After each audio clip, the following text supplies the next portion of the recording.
All right, we're here. Fellow collectors, we're actually going on a pick. This happens to a lot of guys. They get a call. Well, we're finally at the house. We're going to go in. I don't know what we're going to find because we don't really have that much information on this set. All we know is it's Slingerland and they're white. But they've had them for a while. There's a whole story that goes along with it that I told you about. So we're actually here now, and we're going to go meet, I believe her name is Annie, and we'll see if she wants to be on camera or not, but let's go find out what we got.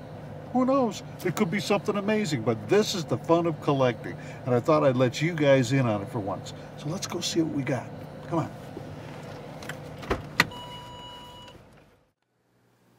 All right, we're inside, you guys. I've gotten just a little glimpse of these drums, and I am elated. I got to tell you, sometimes when you go on these calls, you can be very disappointed. You'll get there, and it'll be, you know, a Japanese, worthless, nothing, okay?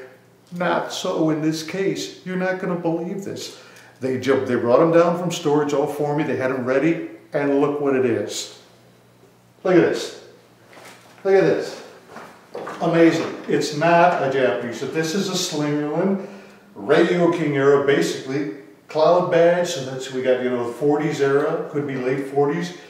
Beaver tail lugs, amazing, with the proper 40s Slingerland tees. We've got some, I mean, this is just a quick overview of what I'm seeing here, but, you know, the clamps, this goes to an L arm right here, just like this one over here. And I'm glad to see that the purlin on here is, it's nicely mellow yellow, but you don't have a lot of cracks or that cancer in it. The hoops, they need the standard sanding, painting. The inlays are in really good shape. They're tight. They're not lifting. I don't see, I mean, once again, quick look, I don't see too many cracks. Small spidery cracks, but that's okay. This is a 24-inch kick from what I can see here. I don't see any spurs, but I've been told there's more stuff in this orange case right here. I guess the person didn't have a trap case. Okay, so a lot of guys used to use, you know, suitcases like this. So let's check it out. I've been told that there's just a bunch of stuff in here. They don't really know what it is, but okay. As we can see, these are some Zildjian cymbals. Wow, these are very heavy too. There's two of them here. I don't know if these are the hi-hats, but I don't see any K's on them or anything, but again, my adrenaline is really going now, you guys. I mean, this is, you know, this is the cream of the crop. When you go on a pick like this, and, you know, it's not some old Japanese student set, this is great. I don't know what's in here. This is, I wonder where the snare is. Probably in here. And it is. Huh. Okay. We've got white marine pearl. Now look, these are the cigar type streamline lugs, all right? Interesting. Stick saber hoops. This is an original head, but that looks more like a 50s. All right, well, yes, it is 50s. Here's the badge. Now we have mismatching badges, okay? The bass drum has a cloud badge on it. This is the smaller oval stamp badge, which they call the dog. The collectors refer to it as the dog tag.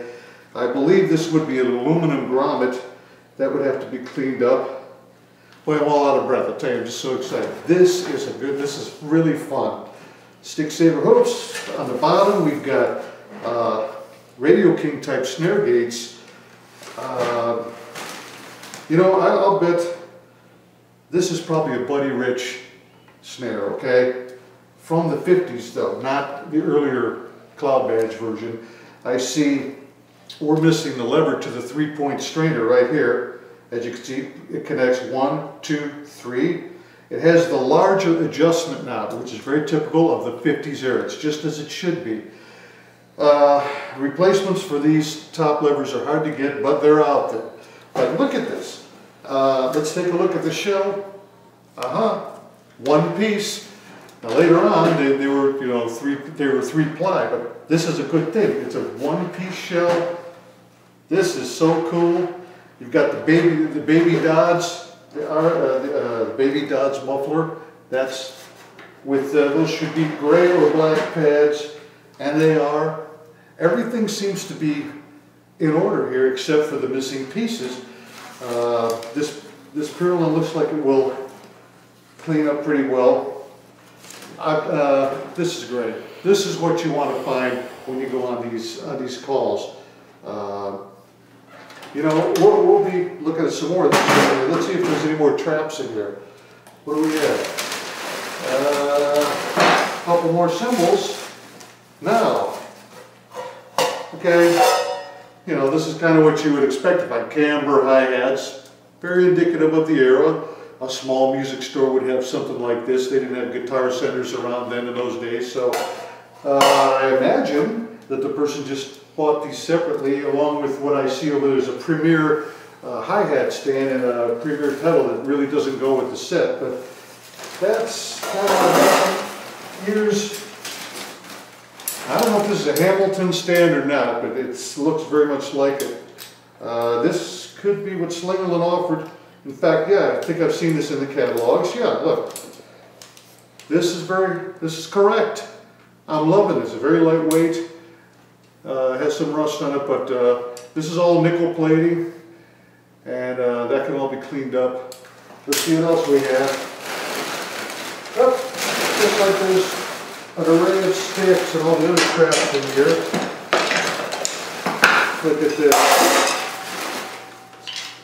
Now, when you find, I'll call this a trap case, but from this era, you don't find too many broken sticks, and they're always, you know, dark colored like this, used, well used, because guys didn't break sticks like we do today. You know, doing all these heavy whacking rim shots, but it's very typical of a set like this.